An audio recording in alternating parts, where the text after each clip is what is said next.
नारायण नारायण। प्रणाम प्रभु। प्रसन्न रहो नारद। जब मन में इतनी शंकाएं हो तो प्रसन्न कैसे रहूं प्रभु? कैसी शंका नारद? सब जानते हैं आप, किंतु हमसे ही सुनेंगे। भगवान, तीनों लोकों के स्वामी को काल्यावन के संहार के लिए एक राजा के वरदान की क्या आवश्यकता? काल्यावन का संहार आपने स्वयं क्यों न किया भगवान? नारद, वृंदावन और मथुरा में पूतना के मारे जाने से लेकर कंस संहार तक मेरी सब लीलाएं अलौकिक हैं। किंतु द्वारिका में मैं मानव के रूप में मनुष्य को धर्म नीति का अर्थ समझाना चाहता हूँ, ताकि मनुष्य समझे कि धर्म का पालन करने के लिए ईश्वर होना ही आवश्यक नहीं, मानव के शरीर में रहकर सही राह पर चला जा सकता है, अपना ध्येय पाया जा सकता है। तब तो आपको विवाह भी एक मनुष्य से ही करना होगा। नारद, लक्ष्मी जी पहले ही मनुष्य के रूप में धरती पर जन्म ले चुकी हैं।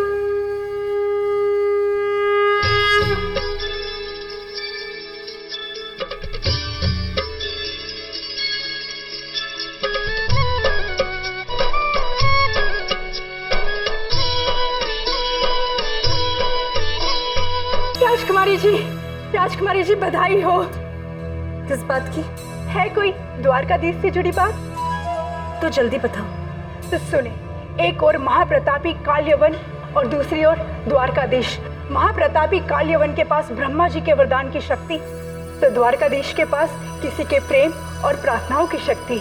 आगे क्या हुआ विशाखा? होना क्या था, काल्यवन का वध हुआ और देवकी नंदन की एक और जीत।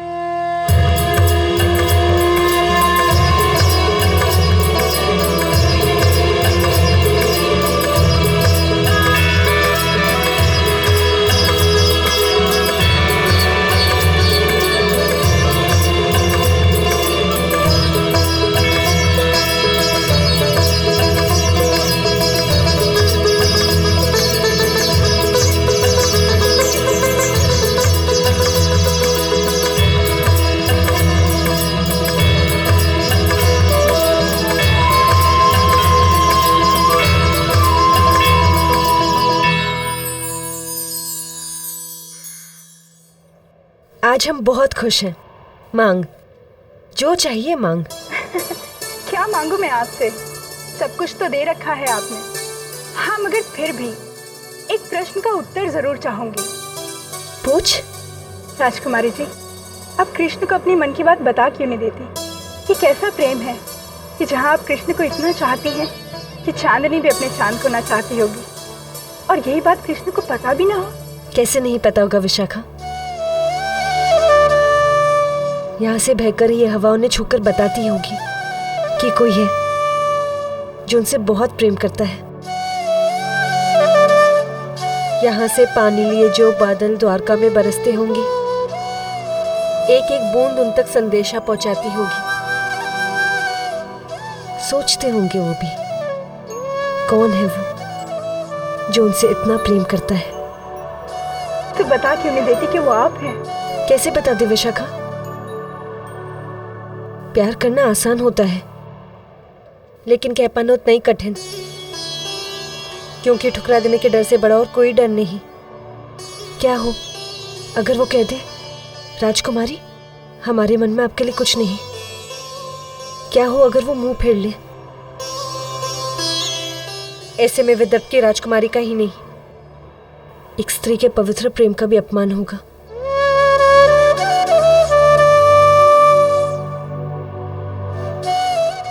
कितना अच्छा होता कि वो एक अंतर्यामी होते, बिना कुछ कही हमारी भावनाओं को समझ लेते।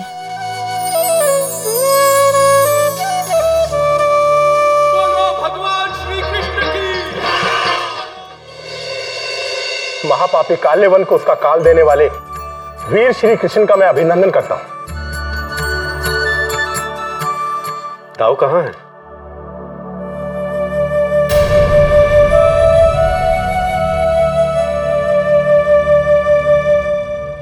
क्या हुआ?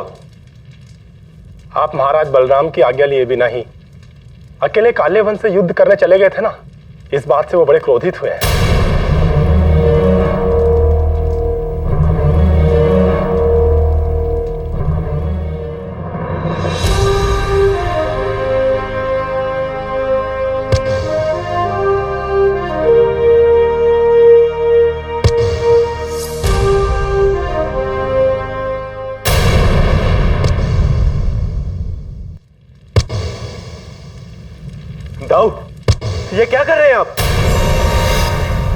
किस बात का दंड दे रहे हैं अपने आप को?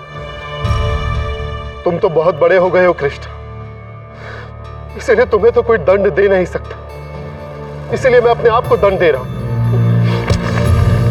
अपने छोटे भाई को निरंकुश छोड़ देने का दंड। शायद हमसे बहुत बड़ी भूल हो गई कृष्ण, तुमने हमारा मान नहीं रखा। ऐसा क्यों कह रहे हैं आप दाऊ? आपके प्यार और आपके मान से बढ़कर क्या है मेरे लिए? झूठ। अगर ऐसा होता ना कृष्णा, तो बिना मुझे बताए या मिले युद्ध करने के लिए अकेले नहीं चले जाते। दाऊ किंतु मेरी हमें तुम्हारी कोई बात नहीं सुननी है कृष्णा। आज के बाद जो तुम्हारे जी में आता है वो करो। दाऊ रुकिए, दाऊ मेरी बात तो सुनिए। दाऊ अपने कान पकड़ते हैं। दाऊ मारे गए। दाऊ का गुस्सा ऐसे शांत नहीं होगा।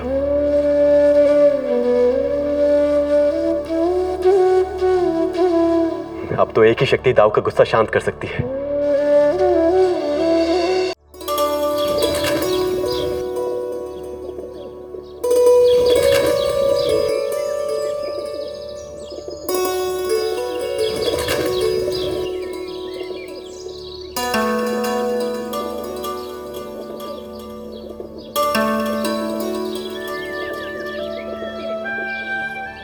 प्रणाम भाभी माँ।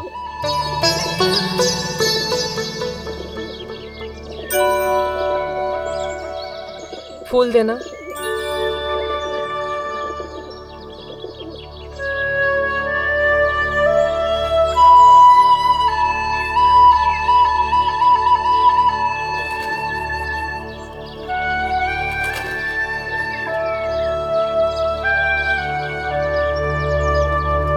क्यों आए हो हमारे पास कृष्ण? भाभी माँ, संकट के समय भक्त भगवान के पास ही तो आता है, और इस वक्त मेरे भगवान आप ही तो हैं। पाप चढ़ाओगे हम पर? अच्छे से जानते हैं तुम क्यों आए हो। आप तो जानेंगी ही ना भाभी माँ।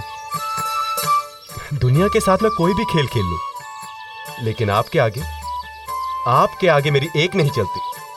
जितना माखन बचपन में चुराया है सब अपनी भाभी को लगाओ, कोई लाभ नहीं। हम भी आपसे बहुत क्रोधित हैं। पर मेरा अपराध क्या है? बिना अपने दाऊ की आज्ञा लिए चले गए अकेले युद्ध करने के लिए। बहुत बड़े हो गए ना आप। नहीं भाभी माँ, दुनिया के लिए चाहे मैं कुछ भी हूं, लेकिन जो लोग मुझे प्रेम करते हैं उनके लिए तो मैं बच्चा ही हूं, वही बाल गोपाल। जितनी मीठी मीठी बातें आती हैं सब करके देख लीजिए, आज हम ना पिघलेंगे। भाभी माँ, दाऊ हमसे पहले ही क्रोधित है। यदि आप भी हो गई तो मैं किसकी शरण में जाऊंगा? मान जाइए ना। नहीं, यही आपका दंड है। ना तो हम मानेंगे, ना ही आपके दाऊ को मनाएंगे।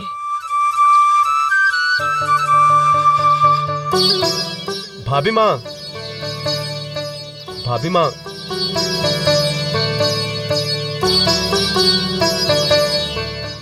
दाऊ भी क्रोधित और भाभी भी।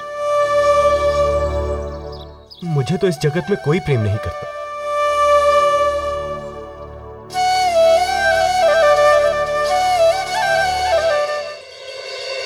हमारे प्यार के कारण ही कृष्णा इतना बिगड़ गया है।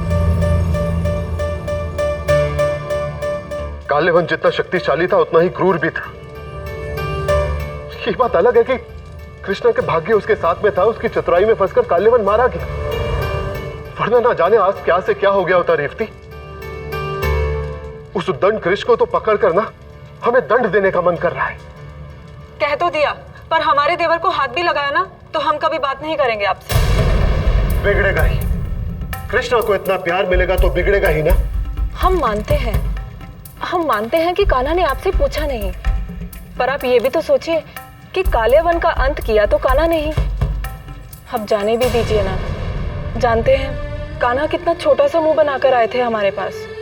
रेवती छलिया है वो, अच्छी तरह से जानता है कि किसे कैसे वश में करना है। हम कोई बच्चे नहीं हैं जो कान्हा हमें बहला लेंगे। हमने तो वही कहा जो हमें सही लगा। क्रोधित तो हम भी हैं उनसे। यदि ऐसा है तो हमें वचन दीजिए कि इस बार आप कान्हा को क्षमा नहीं करेंगी।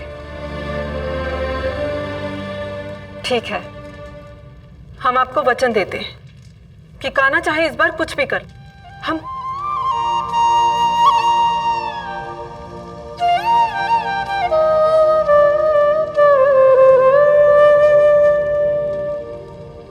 कितनी प्यारी तान है।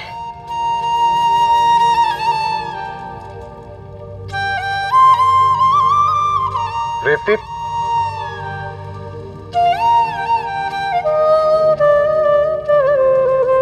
हमने कहा था ना कि कान्हा अच्छी तरह से जानते हैं कि किसे कैसे वश में करना है।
क्या हुआ? बजाना बंद क्यों कर दिया? तब तक नहीं बजाऊंगा जब तक आप मुझे क्षमा ना कर दें। ये सही नहीं है कान्हा, तुम बस लाभ उठा रहे हो अपनी बांसुरी का। वाह, ये अच्छा। आपका अपने कान्हा से रूठना सही है क्या? कहिए कि आपने मुझे क्षमा किया, उसके बाद ही मैं बांसुरी बजाऊंगा। कौन कहेगा कि ये बच्चों सा हठी कृष्णा कालियावन की मृत्यु का कारण भी हो सकता है। अच्छा चलो ठीक है, कर दिया क्षमा, अब तो बजाओ। भाभी माँ, इतने से काम नहीं चलेगा। कहिए कि आप मुझे बल भैया से भी क्षमा दिलवाएंगी। ठीक है, मना लेंगे उन्हें भी। पर तुमसे एक बात कहें, तुमने जो कुछ भी किया ना, बिल्कुल सही नहीं किया।